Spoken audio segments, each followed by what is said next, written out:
কে বললো আমি শান্তশিষ্ট মেয়ে চাই? আমি যদি সত্যি কোনোদিন কোনো মেয়েকে বিয়ে করি, সে হবে প্রতিবাদী, স্পষ্ট বক্তা, নিজের অধিকার এবং অন্যের অধিকার সম্পর্কে সচেতন হবে, কেয়ারিং হবে, তার সাথে কমিউনিকেট করা যাবে, কথা বলা যাবে, মেধাবী হবে, নিজের স্বার্থের পেছনে ছুটবে না।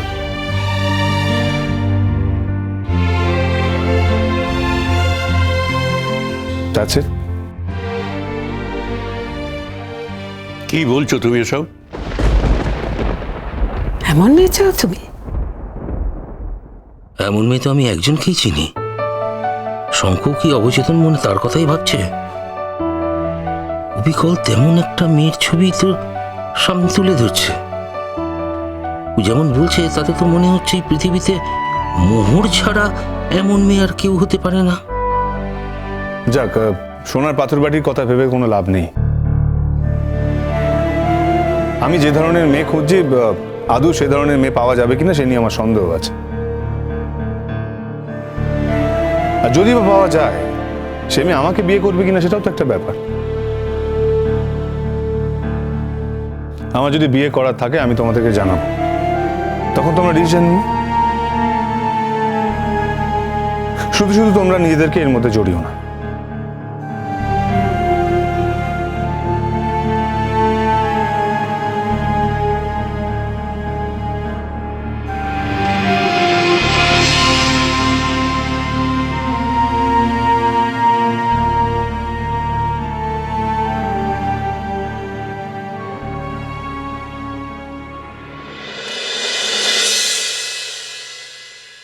শোন, মৈনাককে আজকে অফ করতে হলো? না রে, শুনলাম মৈনাকের নাকি পা ভেঙে গেছে, আর আমার মনে হয় না মৈনাক প্রোগ্রামে পার্টিসিপেট করতে পারবে। এখন আমি কি করব বলতো? কোত্থেকে সবকিছু অ্যারেঞ্জ করব? তার মধ্যে স্যার ম্যাডামরা আজকেই ফাইনাল রিহার্সাল দেখবেন। এখন আমি একটা মেল ভয়েস কোথা থেকে পাবো, একটা লিড ভয়েস কোথা থেকে পাবো বলতো? আচ্ছা শোন না, স্যার তো আগের দিন খুব ভালো গান গাইছিলেন। তুই কি মাঝে মাঝে আমার সঙ্গে ইয়ার্কি মারিস? শোন শাশ্বতী, আমি যখন সিরিয়াস মুডে থাকবো না, তখন আমার সঙ্গে একদম ইয়ার্কি মারবি না। দায়িত্বটা আমার উপর পড়েছে, শেষ পর্যন্ত ডেলিভারি আমাকেই দিতে হবে। একেতে আমার নামের বদনামের শেষ নেই। এখন যদি আমি এটাও ভালো করে না করতে পারি, তাহলে কেউ কিন্তু আমাকে কথা শোনাতে ছাড়বে না। আরে তুই রেগে কেন যাচ্ছিস? আমিও তো কথাটা খুব সিরিয়াসলি বলছি। হ্যাঁ রে, স্যার তো সেদিন খুব ভালোই গান গাইলো। তোদের কি মনে হয় স্যার পার্টিসিপেট করবেন? আরে শোন না, অন্যান্য বার তো স্যার ম্যাডামরা পার্টিসিপেট করে, ইভেন আমাদের ওপেনিং সংটা সেটা তো স্যারদেরই গাওয়ার কথা, কিন্তু এবার সেটা হচ্ছে না। করবে না তো এবার, কারণ এখানে আমি আছি। আমি না থাকলে ঠিকই করতেন। আচ্ছা শোন না, স্যারকে আগে আসতে দে, আমরা স্যারকে একবার বলে দেখি। তাহলে দায়িত্বটা তোরাই নে। শোন, স্যারের সঙ্গে তোর একটা প্রবলেম আছে জানি, কিন্তু না, কথাটা তুই ভুল বললি। স্যারের সঙ্গে আমার কোনো প্রবলেম নেই, স্যারের আমার সঙ্গে প্রবলেম আছে। তিনি আমাকে একদম সহ্য করতে পারেন না, দু চোখে একদম দেখতেই পারেন না। উনি আমাকে প্রতি মুহূর্তে হিউমিলিয়েট করেন। না না, আমি ওনার সঙ্গে কিছুতে রিহার্সাল করতে পারবো না। আমি জানি আমি যদি ওনার সঙ্গে রিহার্সাল করি, তাহলে উনি আমাকে প্রতি মুহূর্তে হিউমিলিয়েট করবেন, প্রতি মুহূর্তে আমাকে ইনসাল্ট করবেন, আর আমি সেটা কিছুতেই মানবো না। শোন, আমি তোদের সবকিছু শিখিয়ে দিয়েছি, এবার দায়িত্বটা তোরাই নে। আমরা নেবো মানে? না, আমরা নেবো মানেটা কি? এতদিন তো তুই স্ক্রিপ্ট করলি, তুই আমাদের সবাইকে রিহার্সাল করলি, এবং তুই আমাদের সব গানগুলো অবধি গাইছিস, আর তুই তো জানিস এখানে তোর তো এত ভালো গান কেউ গায় না। মোটেও আমি ভালো গান গাই না। আরে সেটা তুই বললে তো হবে না, আমরা যেটা দেখেছি আমরা সেটাই বলবো। দেখ মোহর, এটা কিন্তু পুরো কলেজের প্রেস্টিজ। এখানে কিন্তু অন্যান্য কলেজের স্যার ম্যামদেরকেও ইনভাইট করা হয়, তারা কিন্তু দেখবেন পুরো প্রোগ্রামটা। আর আমাদের কালচারাল প্রোগ্রামে কিন্তু যথেষ্ট নাম আছে। এই জন্যই আমি এটা নষ্ট করতে চাই না। স্যার যদি আমাদের মধ্যে জয়েন করে তাহলে তোর ক্ষতিটা কি বলতো? স্যার তো একটা গানই গাইবে, তাও স্যার যদি রাজি হন তো। তোদের কি মনে হয় স্যার পার্টিসিপেট করবেন? উনি নাকি আমার ডিরেকশনে গান গাইবেন। তার থেকে ভালো উনি এই কলেজ ছেড়েই চলে যাবেন, বুঝলি? আচ্ছা মোহর, কলেজটা ওনারই, উনি বা কেন এই কলেজ ছেড়ে যেতে যাবেন? এনিওয়ে, তোরা যখন এতবার করে বলছিস, বৃহত্তর স্বার্থে আমি না হয় গানটা গেয়ে দেবো। কিন্তু শোন, উনি যদি আমাকে রিহার্সেলের সময় কোনো রকমভাবে হিউমিলিয়েট করেন, কোনো রকমভাবে ইনসাল্ট করার চেষ্টা করেন, আমি কিন্তু এটা কিছুতেই মেনে নেব না, কিছুতেই না। আচ্ছা আচ্ছা, চুপ কর, স্যারেরা আসছেন কিন্তু। কি তোমরা সব শোনানোর জন্য রেডি তো? স্যার, আসলে মৈনাক বলে আমাদের একজন লিড গাইতো, সে আজকে আসতে পারবে না, মানে তার পা ভেঙে গেছে, আর আমার মনে হয় সে প্রোগ্রামেও পার্টিসিপেট করতে পারবে না। ঠিক আছে, আমি জানতাম এরকম একটা মেস হবে। আরে তুই কি করে জানলি? অদ্ভুত কথা বলিস তো। আরে অ্যাক্সিডেন্ট কি কোনোদিন বলে হয়?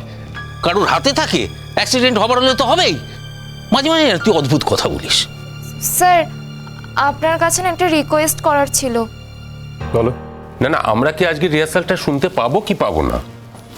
না, আসলে ব্যাপারটা বোঝার চেষ্টা করো। আমাদের এই প্রোগ্রামটা খুব প্রেস্টিজিয়াস প্রোগ্রাম। প্রতি বছরই তো এই প্রোগ্রামটা হয়। তো আমরা অনেক অন্যান্য কলেজকে ইনভাইট করি, সেখানে অনেক ডিগনিটারিজরা থাকেন, এডুকেশনিস্টরা থাকেন, তারপর বাইরের কলেজ থেকে অনেক স্টুডেন্টসরা আসে, টিচাররা আসে। তো সেই জন্য প্রতিবারই তো প্রোগ্রামটা ভালো হয়, তাই জন্য এবার তো আশা করেছিলাম যে আরও ভালো হবে প্রোগ্রামটা, তাই একটু শুনে নিতে চাইছিলাম আর কি। স্যার, এখন আমরা নিশ্চয়ই শোনাতে পারবো, কিন্তু আপনারা এখন পুরোটা শুনতে পারবেন না, কারণ আমাদের মেল ভোকালিস্ট এখন নেই। সেটাই তো বলছিলাম স্যার। স্যার প্লিজ স্যার, আপনি যদি একটুখানি গানগুলো করে দিতেন। হ্যাঁ, আরে শঙ্খ গাইলে সবার থেকে ভালো গাইবে। শঙ্খ তো ছোটবেলার থেকে গান গায়। বাবা প্লিজ, এটা পার্সোনাল কথা বলার জায়গা নয়। না না, আমি এমনি বলছি আর কি। শোনো, তোমরা যদি এই প্রোগ্রামটা করতে পারো তাহলে করো, যদি না করতে পারো তাহলে ছেড়ে দাও। এখানে অবান্তর কথা বলার জায়গা নয়। কেন স্যার? কলেজের প্রেস্টিজ মানে তো আপনাদেরও প্রেস্টিজ, আমাদেরও প্রেস্টিজ। এখন যদি মৈনাক গান গাইতে না পারে, আমরা অন্য কলেজ থেকে তো মেল ভোকালিস্ট আনতে পারবো না, আর আমাদের মধ্যেও তেমন কেউ নেই যে গান গাইবে। স্যার, তাছাড়া আগের দিন আমরা ছাত্রছাত্রীরা রিকোয়েস্ট করেছিলাম বলেই আপনি কিন্তু হঠাৎ করে গান গেয়েছিলেন, সেটা আমাদের খুব ভালো লেগেছিল। তাই স্যার, আজকে আমরা সবাই মিলে আপনাকে রিকোয়েস্ট করছি। ওসব বাজে কথা ছাড়ো, যা তৈরি হচ্ছে তাই শোনাও। তার আগে একটা কথা বলে রাখি, আমাদের প্রোগ্রামটা তো 1 তারিখ, কিন্তু আমরা স্টেজ রিহার্সালটা 24th রাখছি। 24th তো আমার হবে না।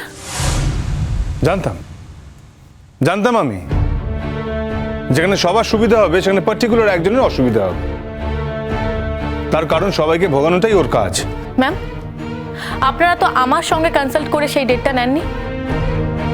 সেদিন স্যাটারডে, আমার অনেক প্রবলেম থাকতে পারে, আমি সেই দিনটা পারবো না। সেই দিন ছাড়া আপনি অন্য কোনো দিন বলুন, আমি পারবো। অন্য যে কোনো দিন বললে তো আর হলটা পাবো না, হলটা ওই দিনই বুক করা রয়েছে। আমি সবাইকে তুলিয়ে দেবো, সবাই শুনিয়ে দিতে পারবে। বড় বড় আর্টিস্টরা যেরকম করে থাকে আর কি। তা আমার কথা হচ্ছে, আমাদের কলেজ এত বড় আর্টিস্টকে রাখতে পারবে তো? ব্যাপারে কিন্তু আমার সন্দেহ আছে। আরে না না, প্রবলেম তো যে কোনো কারোর হতেই পারে, বরঞ্চ ওর অসুবিধাটা কোথায় সেটা না আমরা একটু জিজ্ঞেস করে নেব। আর হলেরই বা কি প্রয়োজন? কলেজের হল না নিলেও তো চলে, আমরা বরঞ্চ কলেজের অডিটোরিয়ামে করে নিই।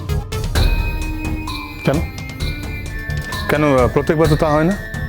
আমরা শুধু পার্টিকুলার একজনের জন্য কম্প্রোমাইজ করতে যাব কেন?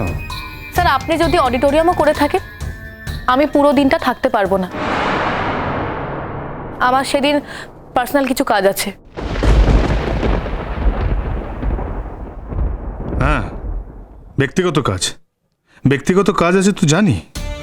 নিশ্চয়ই পুলিশ অফিসারের সঙ্গে সময় ঠিক করা আছে, দেখা করার দিন, সেই জন্য ব্যক্তিগত কাজ। ছুটির দিন আমাকে গোল খাওয়ানোর চেষ্টা করছে। আর সবাই বিশ্বাস করলেও আমি এটা বিশ্বাস করব না, কিছুতেই না। ভেবেছে সবাই মেনে নেবে, সবাই মেনে নিলেও আমি মানবো না। স্যার স্যার বলছি যে এই ডেটটা নিয়ে না হয় আমরা পরে কথা বলি, আগে তো আজকে আমরা রিহার্সালটা করি। Sir please, sir please. আমরা খুব বিপদে পড়ে গেছি স্যার। আর মোহর অনেক কষ্ট করে আমাদের গানগুলো তুলিয়েছে, আমাদের সবাইকে তুলিয়েছে স্যার। কিন্তু এখন এই লাস্ট মোমেন্টে যদি অন্য কোনো ভোকালিস্টকে তোলাতে হয়, যদি বাইরের কারোকে তোলাতে হয়, সে তো সবগুলো গান জানবে না স্যার। তোমাদের ধারণা কি করে হলো যে আমি সব কটা গান জানি? স্যার গানগুলো আপনার চেনা, আপনি তো আগের দিন গাইলেন। আর সেরকম বান্দে মাতারামও, আর যে দুটো গান আছে সে গান দুটো তুলতে আপনার দুদিনও লাগবে না।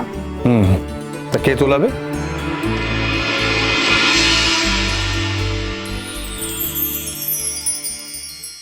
এসআর স্যারের সামনে আমার প্রশংসা করছেন, যেটা উনি পৃথিবীতে সব থেকে অপছন্দ করেন। প্লিজ স্যার, এটা করবেন না।